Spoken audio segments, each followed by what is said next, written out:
Can you see me now? I can see Um, myself on the screen. all You right. can? I cannot see you yet, Priyanka. I Um, can't see you. I can see myself, but not you. no worries. I think we can get started. Okay, Um, fine. all right. Hi everyone. My name is Delna Rajesh. I'm a psychotherapist and Reiki master, and I really look forward to today's session with Priyanka. Priyanka is a communication specialist. She's a communications coach, and today we'll be delving into a few questions, a few details about how we can strengthen our communication strategy, overcome our internal barriers, and ensure we thrive in every area of our lives. Before we begin, I would like Priyanka to introduce herself a bit and share with us her mission and what it is that she envisions for all of us today and in the coming days. Thank you, Delna. Thank you so much for the warm welcome. Hi, everyone. I am Priyanka, and I am working as an educator. I'm also, as she mentioned, that I am also a communication coach, and I'm on a mission to help middle-aged individuals to improve their communication skills in their professional as well as their personal space, and to achieve results. Use it as a tool to achieve results, desired results for themselves in life. All right. Um, so Priyanka, coming to communication, communication is a very important area in our lives today. Every area of our life, whether it's our professional side or personal, communication is a key factor. Uh, I would say in any successful relationship, personal or professional, and uh, I would like to start with what do you think are the common communication barriers that people encounter today, and how can these barriers be overcome? You very rightly mentioned, Delna, that communication is highly important in every sphere of our life. I always say that it is a tool which we can use to destroy or make up our lives. It is a tool that we can take in our hands to make sure to make our lives to design our lives the way we want to. And but yes, that said, there are a lot of problems, a lot of common problems that we all face while communicating. Some of the simple problems I would like to mention today that first would be a fear of rejection. So whenever we want to talk to anyone about it, whenever we want to communicate anything, we fear judgment, we fear rejection, be it in a professional space, be it in a personal space. So if I take an example of an office, if an individual wants to talk about their promotion to their supervisor, they are not able to do it for the fear of rejection. And to overcome this, I would say that when you till the time you have not spoken about it, there is a no, right? You're anyways not going getting a promotion. But if you Right. choose to talk about it, you might just get it. You're giving two options to yourself rather than the initial situation where you only have one. The second problem, the common problem that people face is to avoid conflicts. Sometimes this will apply more in a personal space where someone in the family is not able to talk to another person in the family about communicate about anything just to avoid a conflict. People start confirming, right, to their lives, and they choose not to talk about it to lest they get into any conflict situation. Another problem that people commonly face is that even if you want to talk about something, you want to communicate something, you lack assertiveness. You don't know how to say it assertively. Sometimes we so merely talk about our problems or communicates in a mere way that the listener doesn't take it very seriously, and he or she thinks that it's okay even if I don't listen carefully and even if I don't act upon what he or she is saying. So that is another problem that we face. And another problem, fourthly, I would say, is the emotional barriers. The emotional barriers, sometimes it can be part of you, it can be part of your listener to whom you want to talk. Maybe the person who wants to talk is so egoistic that he or she doesn't want to communicate. And I don't want to talk about my promotion. Don't they see that I work too much, so much in the office? No, that is not done. You sometimes have, it is necessary to communicate. Maybe the other person is also so busy that he or she is not able to notice that you're working hard. But once you choose to sit down on the table and communicate, that might just help. So these are some of the common barriers that people are facing. And I think if we want to overcome them, the first thing that we will have to do is make a decision to talk.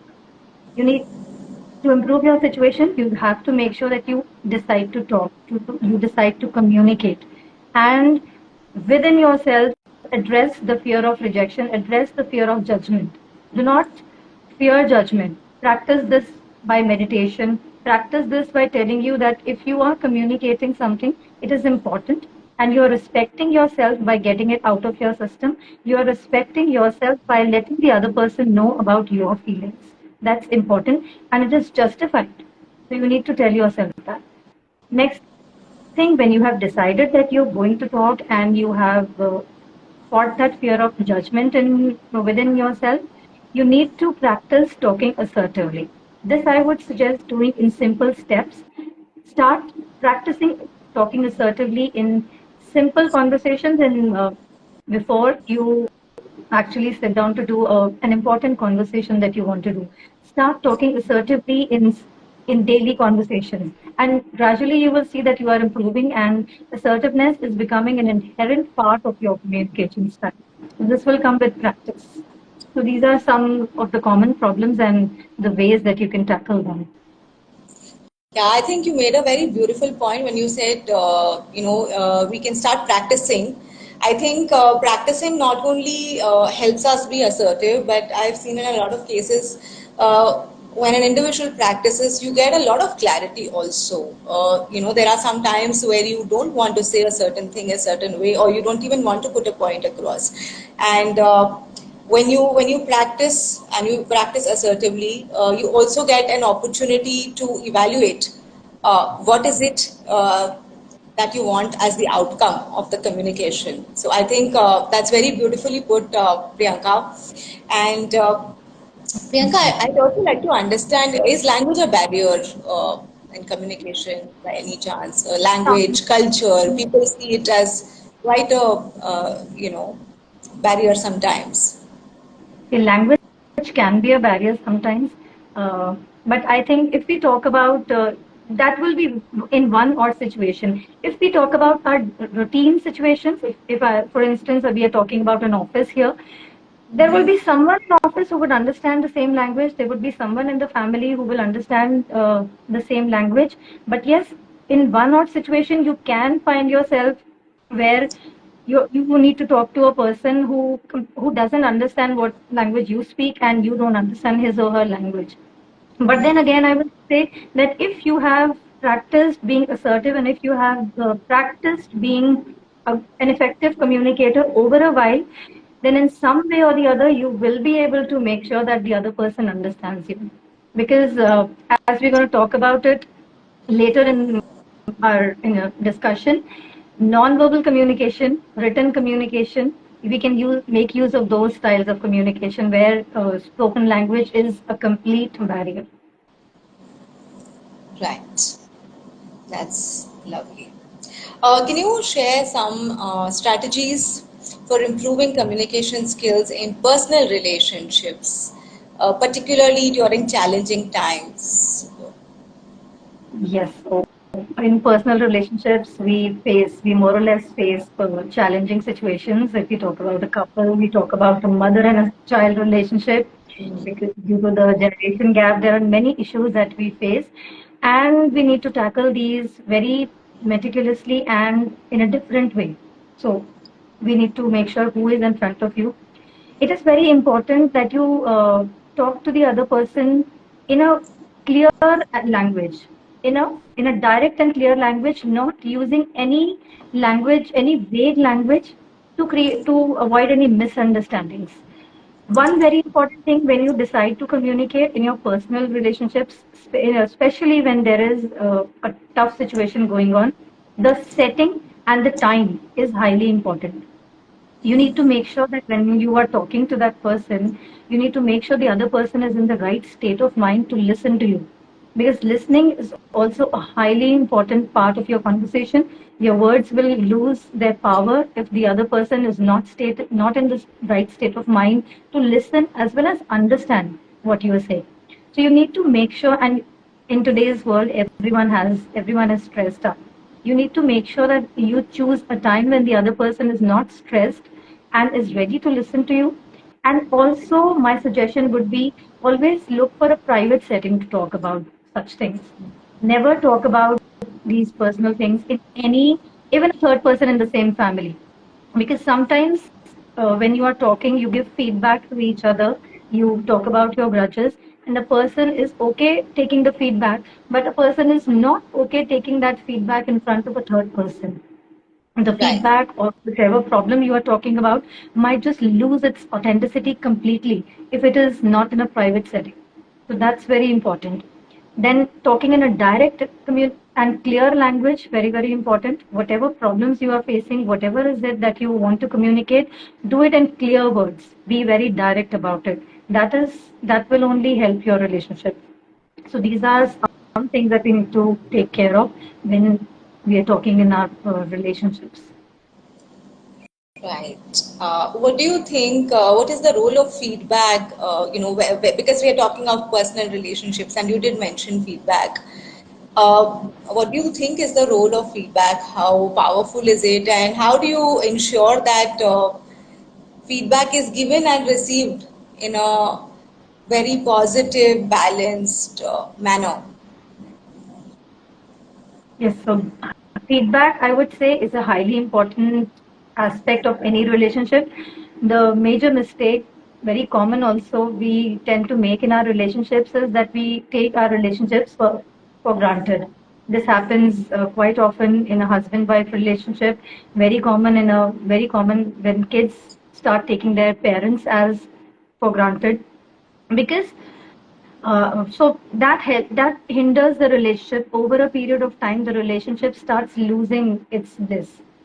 So Right. in this case, it is highly important that you give a feedback to the other person. This is something that is not working right. So our relationships also have to be taken up as a project.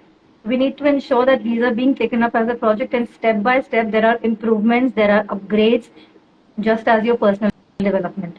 It is important because over a period of time, the body changes, the mind changes, the requirements change, everything changes. So you can't continue the same set of actions which you were following probably 4 to 5 years ago. You need to change, and you need to give feedback as well as take feedback from the other person, that is there something that you I'm not doing right?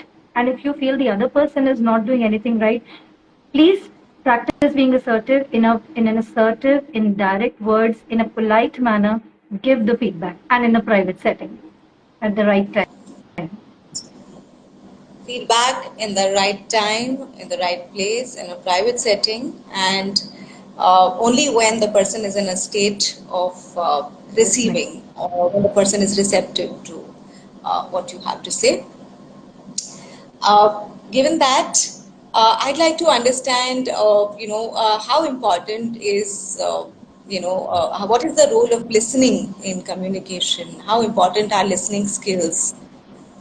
Because assertive is one way, yes, we communicate, but the other side of communication is also understanding, listening deep, and really connecting with what the individual has to say. What you have to share about that. So think of a basketball game where you have the ball and you have the net and you're throwing balls continuously. None of your balls is going into the net. What is the end result? The scoreboard is going to show a zero. That imagine the same situation in the conversation. You are throwing your words to the other person. The person is not taking in any of your words, and the result is the scoreboard shows a zero. The conversation leads you nowhere. It is highly important that the other person listens to you. That is why I mentioned that make sure the other person is in the right state of mind to listen to you at that time you have the right setting when the person listens to you. If listening is an equally important part of the conversation, if that part is not happening effectively, then the speaking part loses its authenticity. So it's very, very important. You have to make sure that the other person listens to you, and you also, when you are in a conversation when where the other person is speaking, you also need to make sure that you are listening effectively to that person. And when the other person feels that you listen to them whenever they are talking to you, you listen, you understand, that is when the other person will also start reciprocating your behavior and also start listening to you whenever you are speaking. Right. And how do you cultivate this skill within yourself? So for listening, there are certain things that you will have to do. You will have to first, the first step that I would say is practice mindful presence. You need to ensure that the other person feels your presence in the conversation. It is, it's not that you're just physically present and you're not actively involved with the person. You need to ensure you are there mentally. You need to minimize distractions for that. You need to maintain an eye contact. The contact is very, very important to give a message to the other person that yes, I'm listening to you and your words value. The non-verbal cues, your body language, that is also important. Your gestures, your body language when you are listening to the other person also, I'm sorry, also sends a message to your listener, to your speaker, that yes, I'm listening and I'm understanding. Right. So mindfulness is one beautiful way, being aware while we are in conversation and trying to be completely focused, completely in the moment, in the present, with the person fully. Right. Uh, And there are how certain things that we can do to let the other person know that yes, you are listening as well as understanding. Rephrase, restate some of the problems that they're talking about, not in very long sentences because it is the other person's time to speak. But yes, time and again, restate. Okay, so what I understand by your conversation is that this is the problem that you are facing. By restating, you will give a reassurance to your speaker that yes, you are listening. Wherever you feel it fits in, you ask open-ended questions. Open-ended question would be one where the person doesn't have to answer in just a yes or a no. He or she can gets an opportunity to speak their heart out. Time and again, ask those questions and validate their emotions. Highly important. So we always say that a person can forget what has been said, but people generally do not forget what they feel. But with your words, with your restating, with your body language, you can give a feeling to the other person that yes, I reciprocate your emotion. There is an emotion after behind every conversation. It can be happiness, it can be sorrow, it can be anxiety, it can be it can be anger, it can be ego. Reciprocate that and let the other person know that yes, I can understand this is what you want to say with your words, and this is how you feel. That will make your communication more effective. I can totally resonate with this, especially as an energy healer. I feel in every moment there is a certain energy, and we always, no matter what your words are, it is the energy that shows the non-verbal communication that shows up, and that is what really assures you. It's the feeling, as you just said, that really matters. It's how you make the other person feel. So, Priyanka, more on non-verbal communication. What do you think? What are the ways we can use non-verbal communication to strengthen our communication? Pattern, or how do we imbibe this more and more in our system? When you talk about body language, when you talk about non-verbal communication, it again stems from your mind. In the mind, you need to be ready to listen to the other person if you are the listener in the conversation, even as a speaker. So let's take the example that you are a listener in a conversation.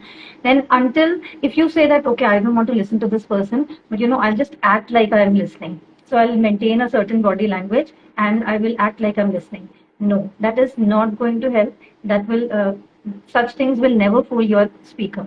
It is highly, highly important that you be ready in your mind to actually listen to the person. That step taken care of, 30% of your non-verbal communication will be taken care of. Your body, when your mind sends certain messages to your body, your body will start behaving in a certain way, and non-verbal communication will be taken care of. Then body language is very important. Very simple things that you all must have heard. If you sit with crossed arms, that means you are being defensive. You're not open to that conversation. Follow these. These are important part of the conversation. Eye contact. Maintain an eye contact. Do not look here or there. And there has to be the right amount of everything. You have an eye contact is very, very important. It can make your conversation very expressive. But if done beyond a certain limit, it can even make the other person And uncomfortable. yes. So it has to be done in in the right way. Then the tone of words is one thing, and the tone of your voice is another thing. Sometimes mothers communicate a very positive thing to their child, but they are anxious within themselves that the child has not been following this for a long time. They say it in a bit irritated tone. The child catches that tone, even if your words were positive. It is the same with every listener. When you speak, the tone of the voice is highly important. It should match, it should complement your words. Should not the both the things should not go opposite from each other. They should complement each other. And then, of course, if you're talking about a professional setting, then your appearance, the way you dress up, the way you carry yourself, that thing also plays a highly important role. So these are some things that you can take care of when it comes to non-verbal communication to make it effective. Lovely. Since you mentioned corporate setup, how important do you think power dressing is in today's corporate setup? Because there's a whole lot happening about power dressing and how you communicate through that. What do you think? Does it really have an impact? How powerful is it? Uh, yes. So if we talk about power dressing, it does play a role in the initial stage of your career. But yes, once you get a hang of things, and once you learn so much, you develop your personality, you develop your soft skills, your hard skills, whichever industry you are in, then your body starts you start becoming more confident, and your body starts behaving in a certain way. You start carrying yourself confidently. But yes, in the initial part, however, as we say that do not judge a book by its cover, but we need to accept that in our social setting, the major lot is doing that. So it is very, very important, I would say, that initially you dress up smartly and meet up the other person. It can make a difference. Right. Wonderful. Priyanka, since I'm a therapist, I can't end this conversation without asking, how does effective communication play a role in mental health and well-being, both in the personal and professional areas of life? Because our lives are not separate truly. We are all, we are one individual at the end of the day. So how important is it, and how does it affect our mind-body balance? As I mentioned in the beginning as well, that communication is a highly important area in all spheres of our life, and it's a tool. I always say that.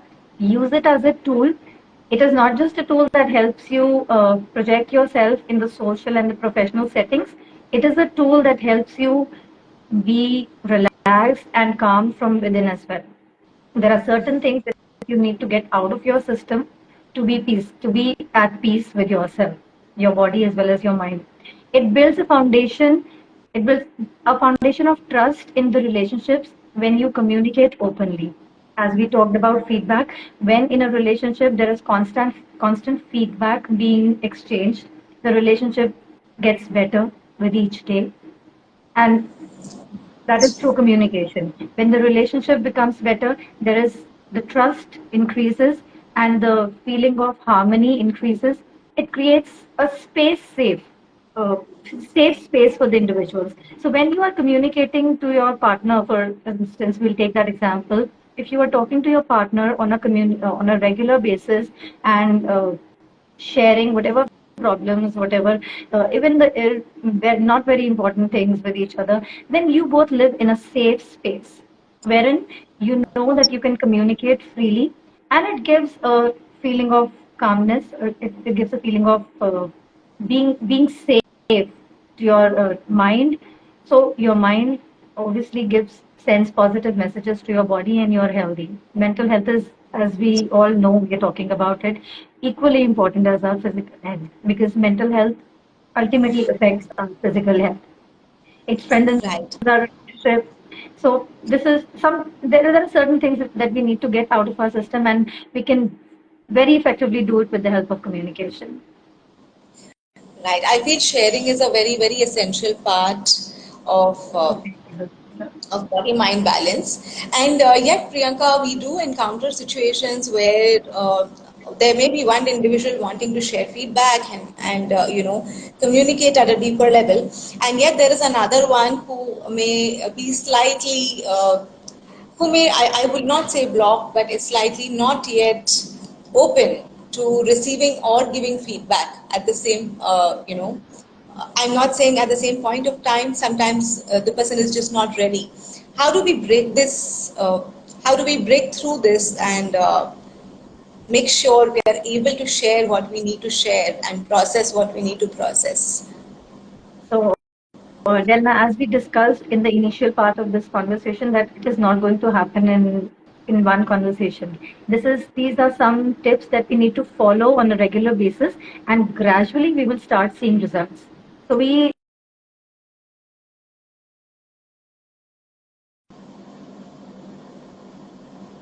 certain way. I did not like it.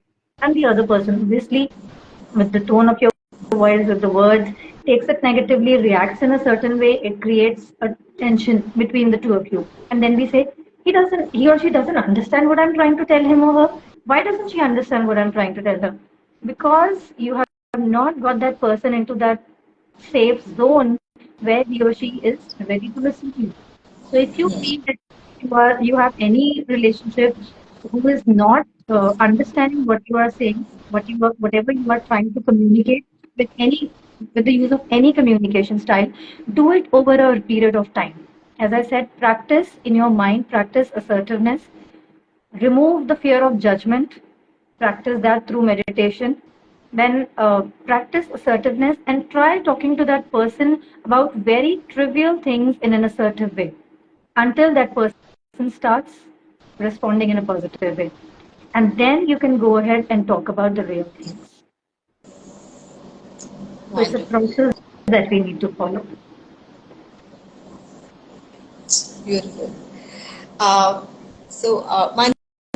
Manjushri, do you have any question for us? I think Manju wants to be part of the video. Okay.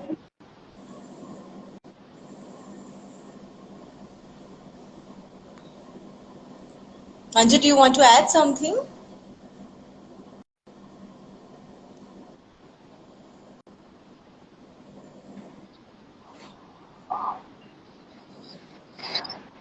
Yes. I'm Hi, unable to Manju. see anyone except me.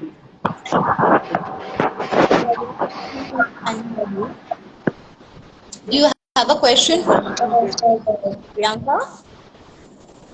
No, no, I was just saying that I'm only able to see myself and not anyone else on the screen. No worries. No worries. Uh, with this, I would like to leave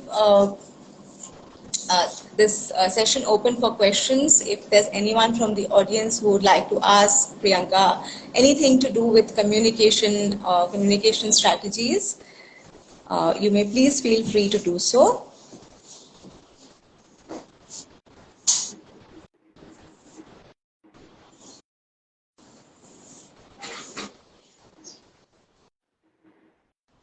All right.